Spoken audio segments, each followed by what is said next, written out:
a poet in the 12th century, wrote this: "'Tis a fearful thing to love what death can touch, to love, to hope, to dream, and oh, to lose. A thing for fools, this love, but a holy thing, to love what death can touch. For your life has lived in me, your laugh once lifted me, your word was a gift to me. To remember this brings painful joy. 'Tis a human thing, love, a holy thing, to love what death can touch." And in our own times, another poet writes, "She is being helped toward the open door that leads to the examining rooms by two young women I take to be her sisters. Each bends to the weight of an arm and steps with the straight, tough bearing of courage. At what must seem to be a great distance, a nurse holds the door, smiling and calling encouragement. How patient she is in the crisp white sails of her clothes. The sick woman peers from under her funny knit cap to watch each foot swing, scuffling forward, and take its turn under her weight. There is no restlessness or impatience or anger anywhere in sight. Grace fills the clean mold of this moment, and all the shuffling magazines grow still." I am drawn to the compelling simplicity with which both poets reflect on the mystery of death and the beauty, the life, and the grace that remains present even in the face of it. A terrible beauty. In her seminal book, Illness as Metaphor, Susan Sontag observes, "Health and illness are like two different countries. If we are lucky, we spend most of our time dwelling in the first, though nearly all of us, at some time or other, are passport holders of both domains." I am here this evening certainly not as an authority on matters of life and death, but as a passionate and lifelong student of both. I hope to affirm what you already know and to encourage you in your own lives and work. Perhaps some of you have been approached by Moira McQueen with an invitation to do something or other over the years. I've made it a habit to say yes, even when I don't feel quite worthy of the task. It's hard to say no when the person asking is such a humble and faithful servant and so full of sterling integrity. My reflections this evening begin with an introduction of some of the particularities of my role as a community chaplain with St. Elizabeth Healthcare, and a sharing of some of what I've learned thus far from the people I visit every day. Then I'll offer what I've called hard truths from the marginalized. And in closing, we'll present what I hope will be inspirational teachings from a few of my mentors. I've changed the names of the individuals in the true stories that I'll share. By the way, because I know some of our St. Elizabeth nurses are here with us this evening, I'm personally so touched to know that. And in that second poem, you'll notice that the nurse was wearing all white. The clothes were, like sails of white. Our nurses in the field do not wear all white. They're white on the inside. In my work, I'm afforded an intimate vantage point as I visit people who are very sick, often with complex medical needs, and dying individuals in their homes. I have the rare opportunity to spend time with the same individuals over weeks, months, sometimes years. I say rare because many chaplains who work in hospital settings, and with the possible exception of prison chaplains, are rarely given the chance to build long-term relationships with those they visit. In my role, I try to offer encouragement as I seek to respond to the emotional, spiritual, and religious needs of those I visit and their family members. I also give support to our field staff who face many stresses in their day-to-day work, challenges in their personal lives, and for those heavily working in the area of palliative care, the burden of cumulative loss. For those who are dying, to know that support and encouragement is also being given to their family members can bring a sense of relief and peace. And for family members, it can be heartening to know that others, such as our nurses and myself, are attentive to a loved one's unspoken needs. I visit people of all faiths and those who profess to have no faith at all. As I like to tell our nurses, I particularly love to visit those who claim to have no faith at all. As time goes on, often their discovery is otherwise. They are numerous, but I will share with you 4 learnings from my best teachers, those I visit every day. Perhaps like me, you've realized that you receive far more than you give to those in your care. The first learning, be near, be humble, but be bold. A crisis of health precipitates a crisis on all levels of being, a tremendous sense of loss, of grief, and isolation. This may well be true for a very sick person, persons who are dying, but also their caregivers. My imminent death upsets all my plans, and your imminent death upsets all my plans. Even before death, one may feel they are on the edge of the land of the living.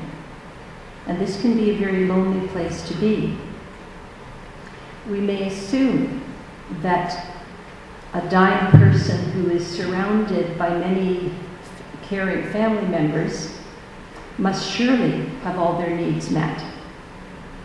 But in the same way as it is possible to feel particularly lonely in a crowd, so too many a dying person has confided that they don't feel able to share their feelings or ask certain difficult questions of their family members, who they perceive as being already overburdened, and as a consequence may suffer silently and alone and intensely.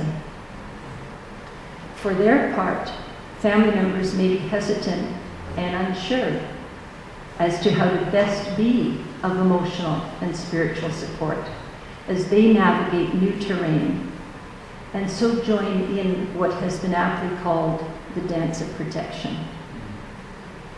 I recall a distraught and grown daughter whispering into the telephone to me just prior to an initial visit with her mother, "Whatever you do, don't tell my mother she's dying." In all likelihood, that mother knew she was dying and knew she was dying alone. It has occurred to me that there are times when it seems to be almost more difficult for the family members than it is for the one who is dying. And it can certainly be an additional burden on the dying person to see what a difficult time their family may be having. Potentially overwhelming feelings are intensified when friends and family members pull back to maintain a safe distance when a proximity of love is most needed.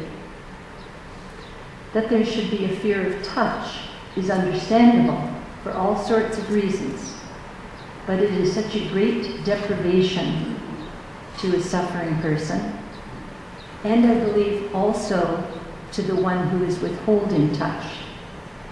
There are those who receive at the end of life the gift of touch only from their nurses.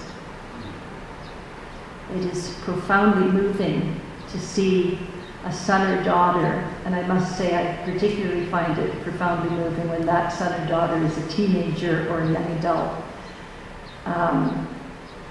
stay very close, in very close physical proximity to their dying parent or grandparent. And I'm thinking in particular of a teenage son who brought his single bed down from his own bedroom to set it up in the living room beside his father's hospital bed so that he could be with his dad throughout the nights. There are no regrets for those who draw near. Sorrow, but no regrets. The second learning: those who are suffering have profound compassion for others who are also suffering. Compassion and a desire to help, to contribute in some way to the lives of those they love. None of us, I dare say, are more alive than when we are at least trying our best to respond to the true need of another. And this is as true for dying persons as it is for you and I. Time and again, I've witnessed those I visit being deeply moved to hear of someone who they feel is suffering more than they are. And it is so truly beneficial for those who are sick and even dying to be given opportunities to help those around them instead of just feeling they've become a burden of care, the recipient of all care. It is hell on earth to be shut down and closed in on pain and suffering, and such a preoccupation only serves to magnify the pain. No doubt you would agree that those who are sick unto death call forth the best and the worst of you and me.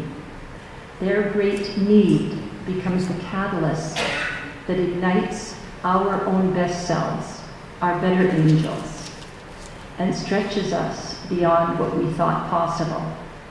I like to remind those I visit of this truth and to thank them for it. There are so many examples, but I'd like to share a recent one, and it brings to mind the Dalai Lama's compelling insight that compassion only occurs between equals. Mary is a 48-year-old woman who has been living with ALS for the past 5 years. She's cared for at home by her husband, her 17-year-old son, and several extended family members. For some time now, Mary has been unable to walk, to breathe without a ventilator, or to speak, except with the help of a computer program. She and her family are blessed to have what I consider to be a living faith. I asked Mary recently if she would pray for another young woman I'd recently met who is 22 years old, has cancer, and is receiving palliative care following 3 unsuccessful brain surgeries.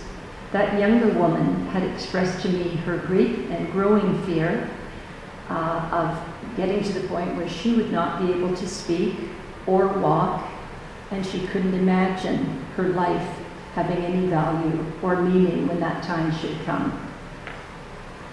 I think that's what made me think of Mary, who for so many years has lived with those very limitations. When I asked Mary if she would pray for a frightened younger woman, tears streamed down her face, and I do not have the words to describe the compassion that was in her eyes. Since that connection between the two was made, Mary continues to ask her nurse and myself at the start of every visit, and with the help of that computer program, how is my friend doing? I am praying for her. And there is no doubt in my mind that the young woman is strengthened by those prayers. In his apostolic letter on the Christian meaning of human suffering, John Paul II wrote, "When this body is gravely ill, totally incapacitated, and the person is almost incapable of living and acting, all the more do interior maturity and spiritual greatness become evident, constituting a touching lesson to those who are healthy and normal." The third lesson is be present and listen. From the book of Job, Job's friends, who had heard of his troubles, went together to console and comfort him. When they saw him from a distance, they did not recognize him, and they raised their voices and wept aloud. They sat with him on the ground for 7 days and 7 nights, and no one spoke a word to him, for they saw that his suffering was very great. If you would only keep silent, that would be your wisdom.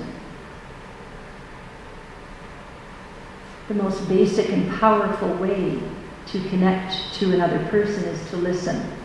Just listen. Perhaps the most important thing we can ever give to one another is our attention. A loving silence may have far greater healing power than the most well-intentioned words.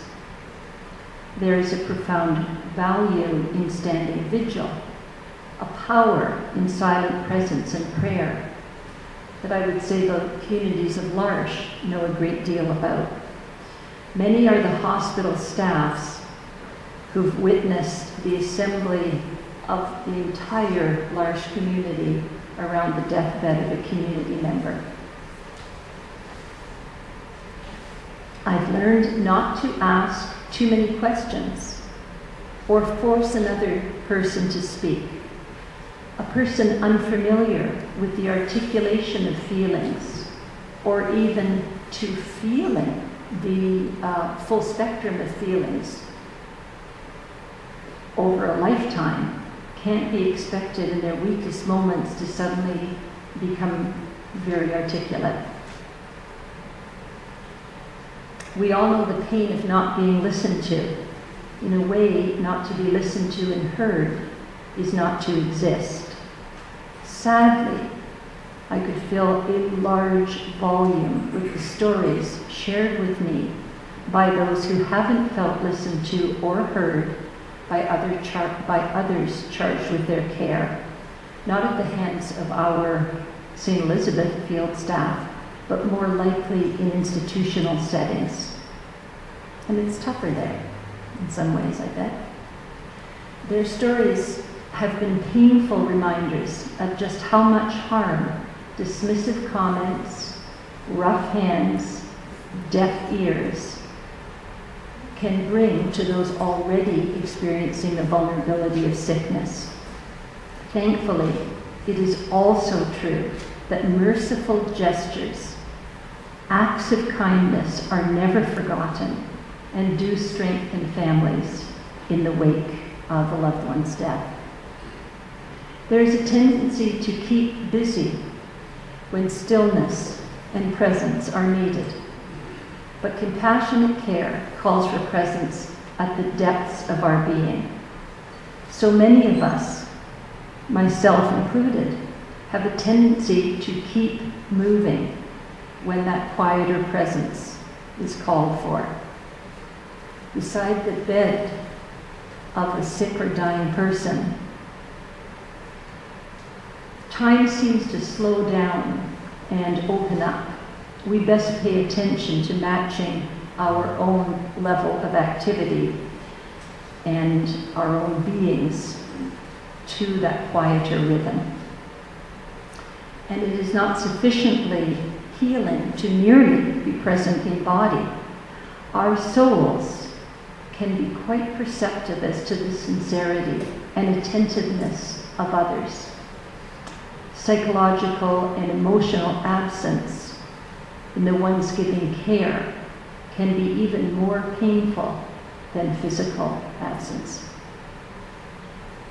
We should never underestimate the significance of the smallest gestures, for there is a heightened sensitivity, I find, in those who are dying. How we touch and look is critical, with kind and generous eyes. As it has been so eloquently stated, we best hold a steady gaze on the essential goodness of persons. I'd like to illustrate that particular point with a story from my own life, and actually it involves the days just before the death of my youngest brother Peter, just a couple of years ago. Our youngest daughter Claire, wanted to telephone her Uncle Pete and have one last conversation, take the opportunity to express her love and to thank him. So the rest of the family were clustered around Claire at our end of the phone, and the only thing we heard her say was, "Hi, Uncle Pete." And then there was a lot of silence and beautiful tears coming down Claire's cheeks. And she told us later that all Peter had to say was, "Oh, Claire, it's so good to hear your voice, just to hear your voice." And the fourth learning is, help me remember the good, the meaningful, the true, the sacred, the sad, the funny. These are among the unspoken cries of those preparing to die. Time and again I've witnessed how energizing and calming it is when the one dying recalls cherished relationships and meaningful events of a lifetime. I would say one of the truly most joy-filled parts of my work is listening to and often recording the memoirs and the letters that people who are dying want dictated and given to their children. A young father I met who was nearing the end of his life expressed sorrow that his infant son would have no memory of him. When given the opportunity to pour out his heart in words that I scribed in the form of a letter, he felt such relief, realizing that he'd created a gift that would have incredible value throughout his young son's lifetime. Knowing that such a letter had been created for their son was also a great consolation for his wife.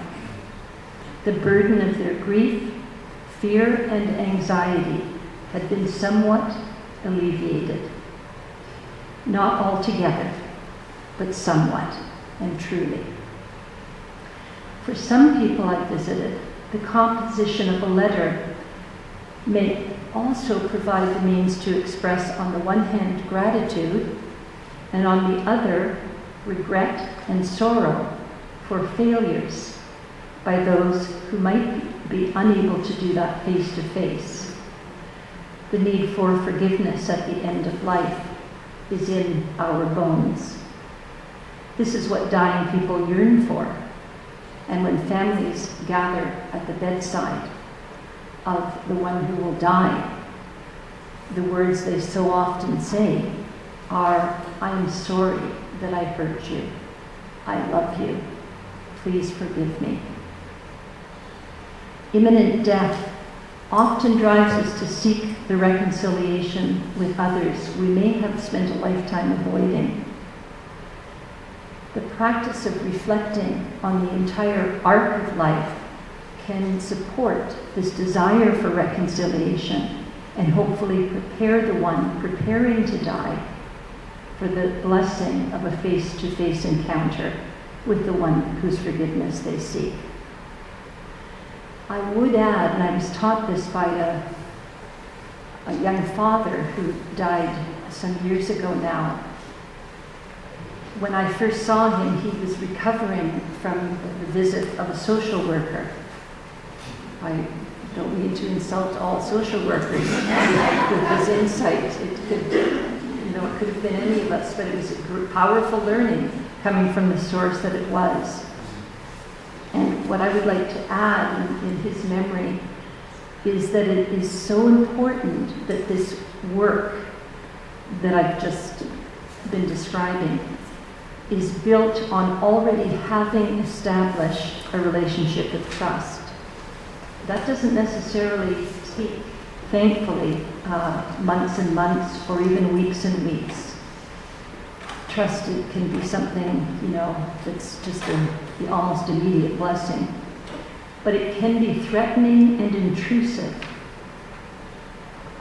if what has become known as the technique of legacy work is unwittingly thrust upon a vulnerable person. It may be that to do so would satisfy the caregiver's need to do something useful, but inadvertently undermine the dignity of the dying person. For anyone to tell the story of their living and to have it received with sincere interest and respect gives assurance of the meaningfulness and value of that life. Henry Nouwen reminds us that it is through the listener that we discover that we have a story to tell in the first place, that we have a life to be grateful for. I would add that in my experience, there is not only a great need to remember, but of course, to be remembered by others. And one of the deepest of fears, and I think one rarely spoken of, maybe we're embarrassed to admit this, but it is that I would be forgotten.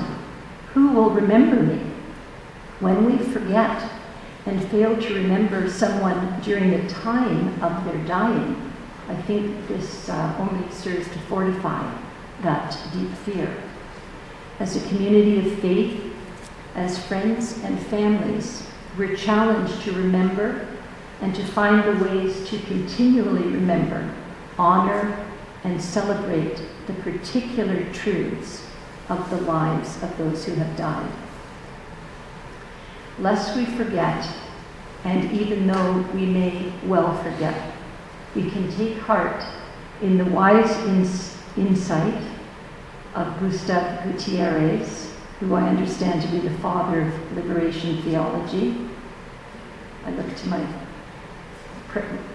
present theologians to make sure I've got my facts right. This is one of the most beautiful things I've ever read in all of theology. God is the one who has the keenest and freshest memory of the least and most forgotten. And now some hard truths from the marginalized. These should make us all a little uncomfortable.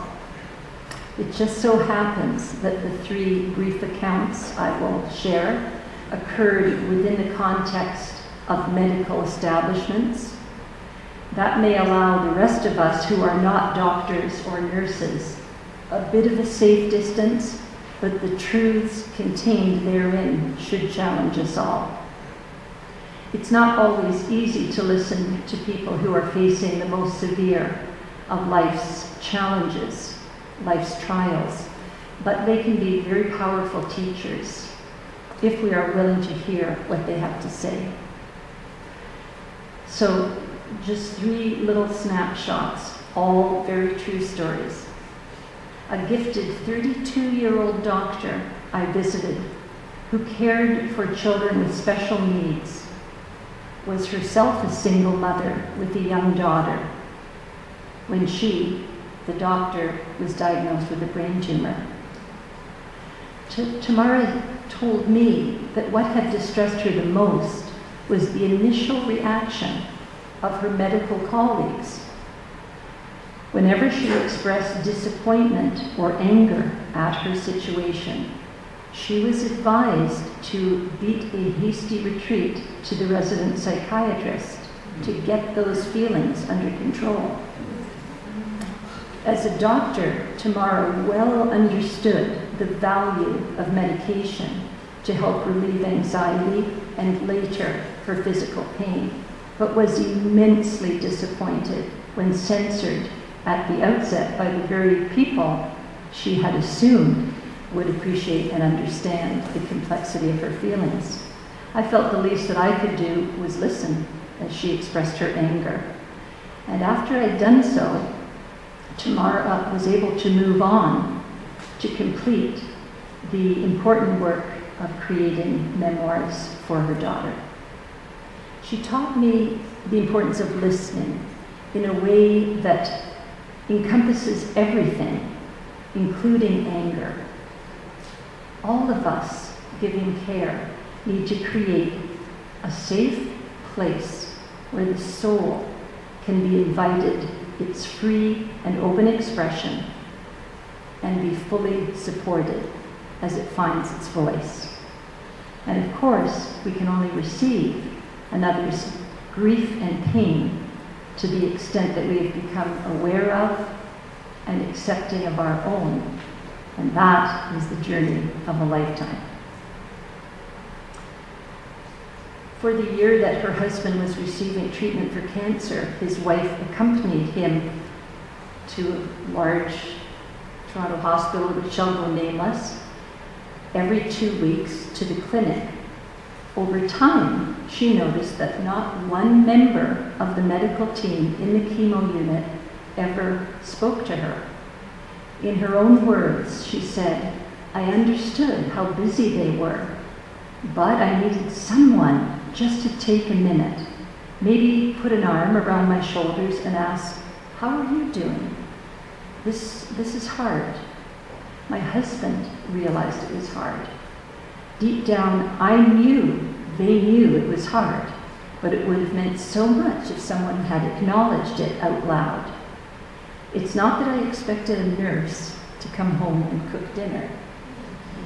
I just needed the acknowledgement. I had a social network with a supportive family and friends. But what if someone did not? Jay was a 22-year-old nurse in training when diagnosed with cancer.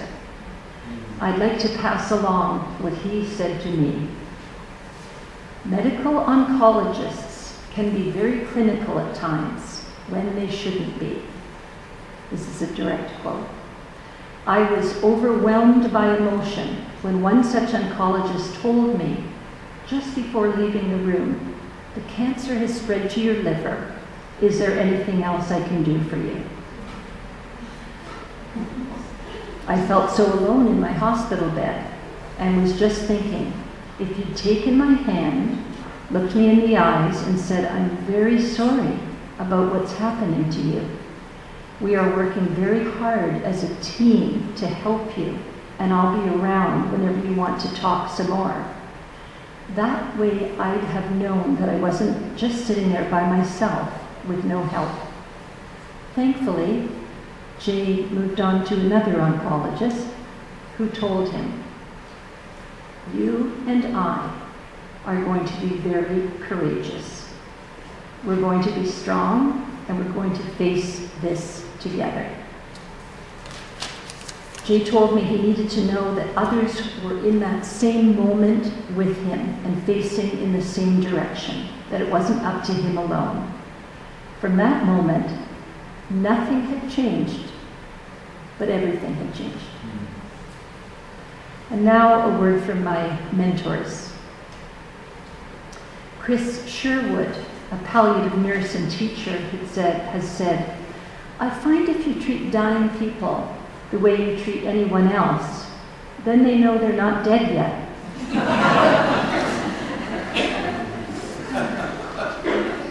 If you remember nothing else, remember that. And he goes on. Dying isn't just about the physical stuff, it's about the heart, the spirit. Most dying people will tell you that nobody talks to them about the dying process and what to expect. They're in a place where they feel so alone.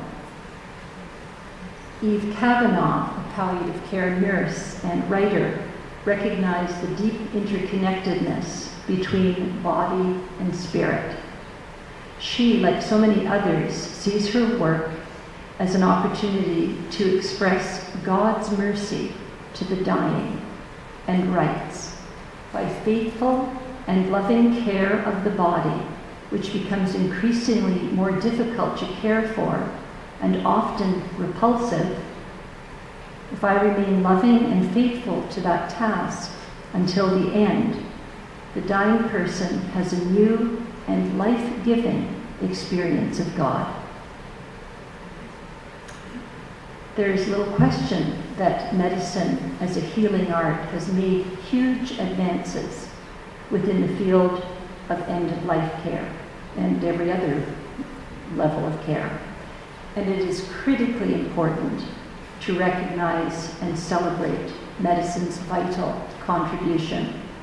However, with technological advances, we've managed to not only prolong life, but also to complicate and sometimes disrupt the natural processes.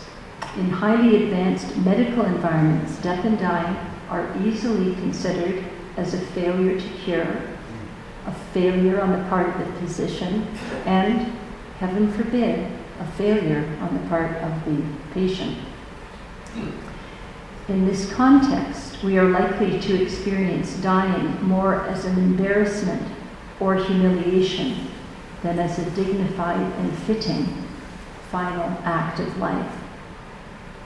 I think it's striking me that is a really significant point, that matter of how a person could actually be embarrassed and humiliated as they lay dying. That sounds like a very sad reality to me. If people are constantly told that there is a possibility of restoration and that hoping for such restoration is the most appropriate way to deal with their experience of illness, their need to imagine their own death and plan for their end-of-life care may be undermined. In order to provide comfort to families and sometimes to ease their own discomfort, physicians may be tempted, not all physicians.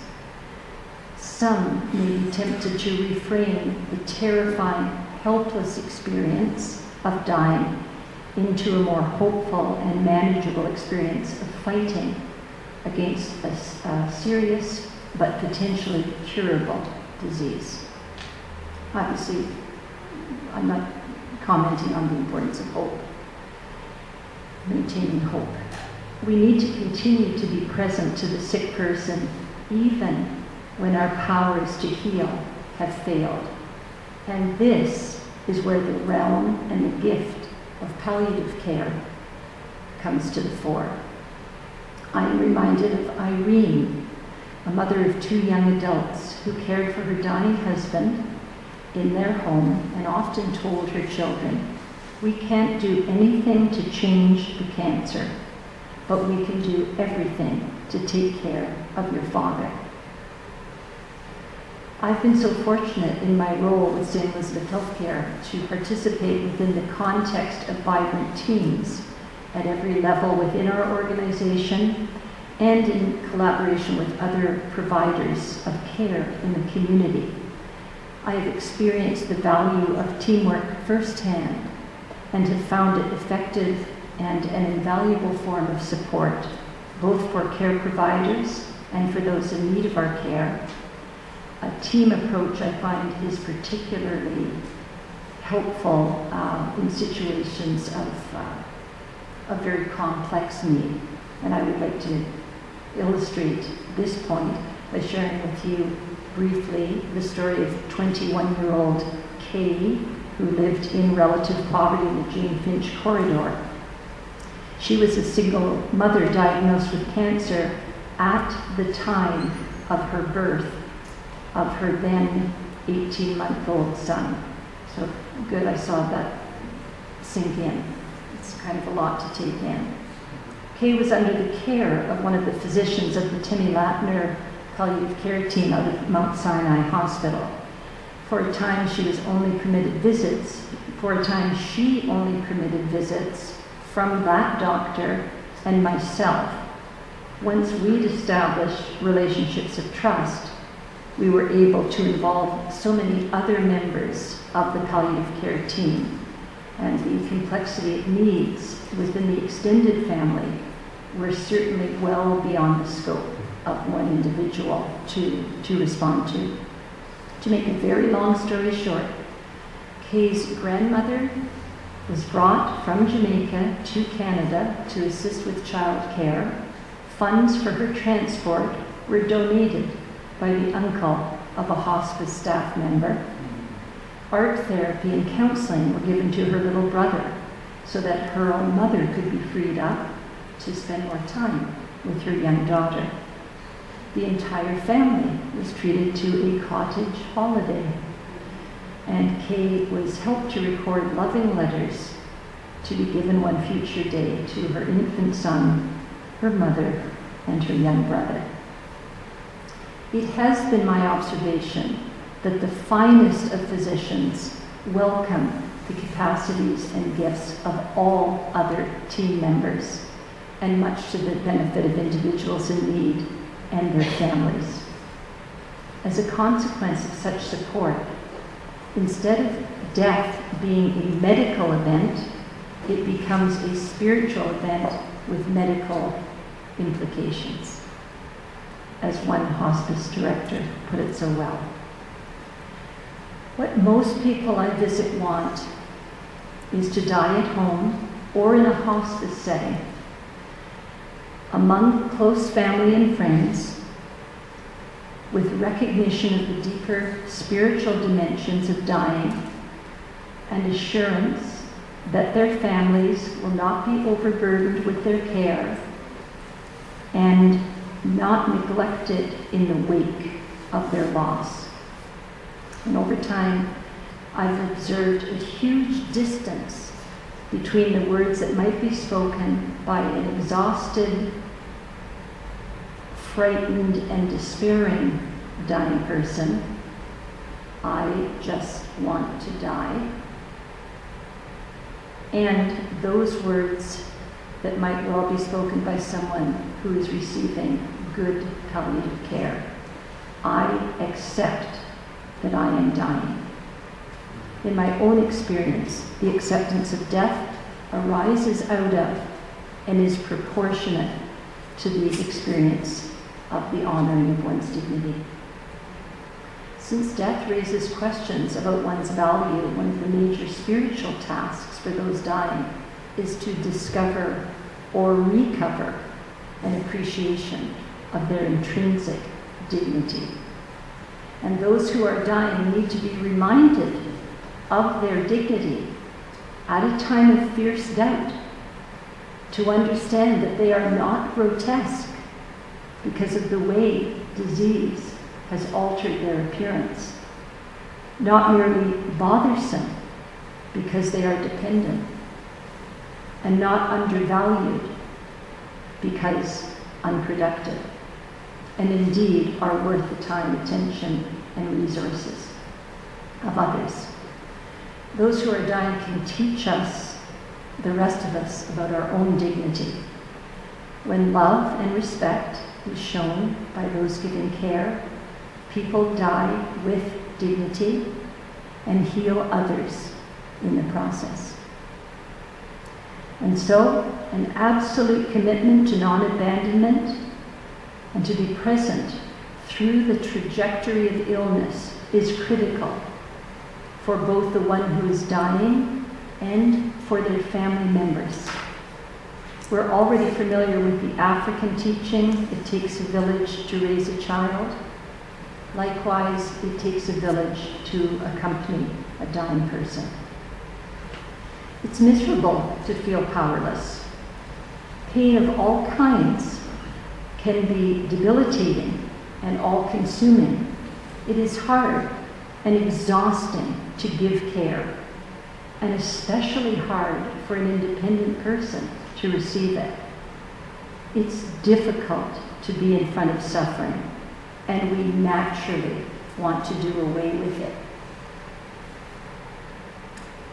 Buddhist teacher, a great Buddhist teacher and mentor of mine, Roshi Joan Halifax, who has been accompanying the dying for more than 30 years, reminds us that what we need for our work is a soft front and a strong back.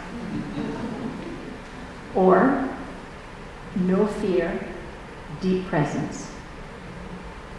As givers of care, our emphasis, she reminds us, is not only to be on medical, clinical interventions, but on maintaining and establishing relationships of trust. In the face of loss of so many capacities, our role is to create safe and accepting environments. Therefore, our fundamental task is to facilitate growth unfolding at the most intimate and undefended moment. I'm very struck by the significance of this last point.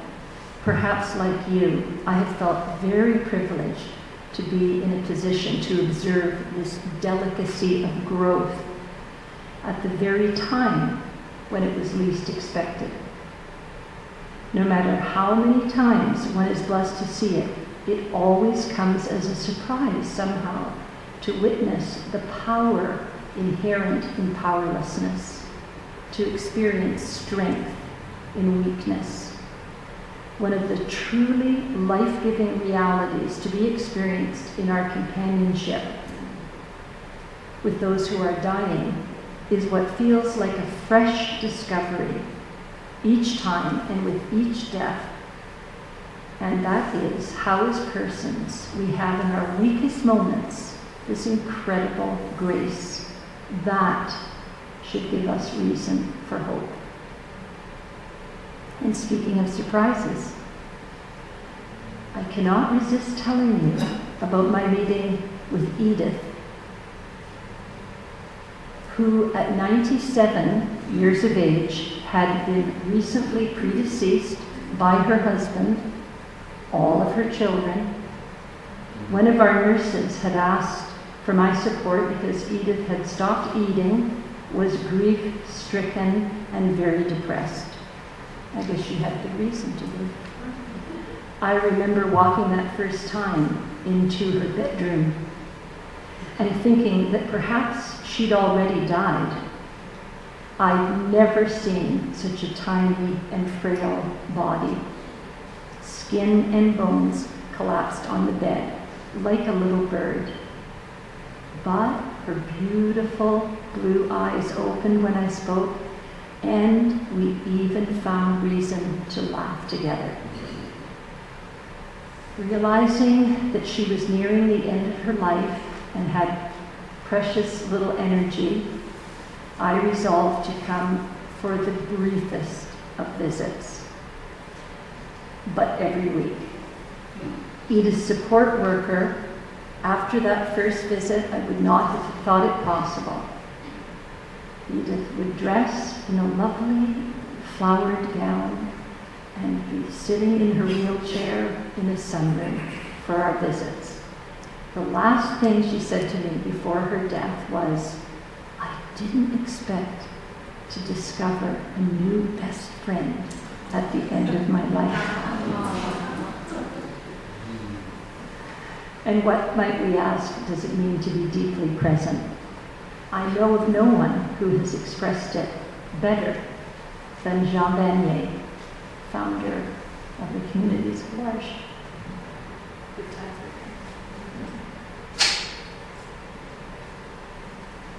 I'm nearing the end, by the way. Jean writes, to love is not to give your riches, but to reveal to others their riches, their gifts, their value, and to trust them and their capacity to grow. I would add, even to the moment of death.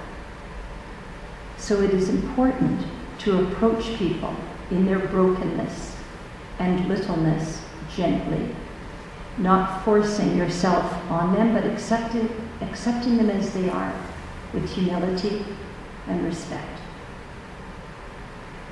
My Uncle Don was very special to me from my earliest days.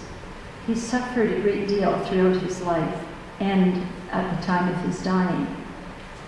Nevertheless, he was a remarkably loving, forgiving, and tender-hearted man who loved to laugh.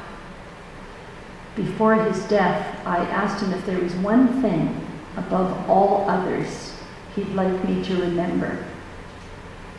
And he said, treat everyone as if their heart is broken, because it probably is.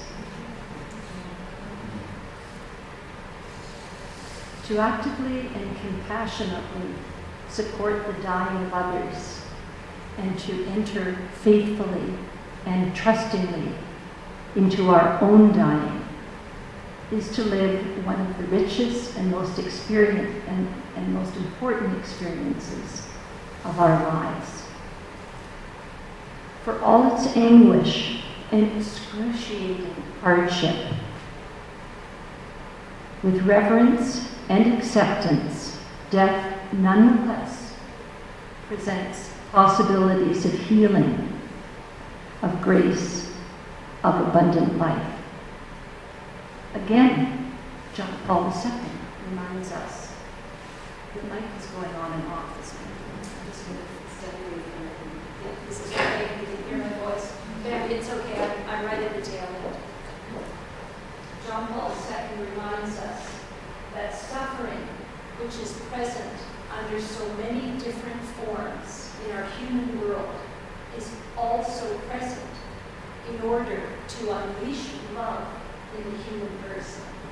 The world of human suffering unceasingly calls for another world, the world of human love. The end of this life will come to us all. Hope that doesn't come as a surprise. A disappointment. May we live it well, and may we be present in such ways as to ensure the well-being of and the peace of those who go before us, all our relations, into their glory.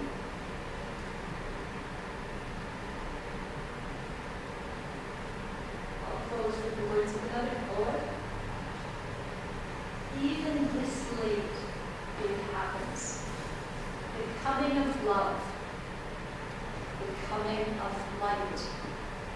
Even this late, the bones of the body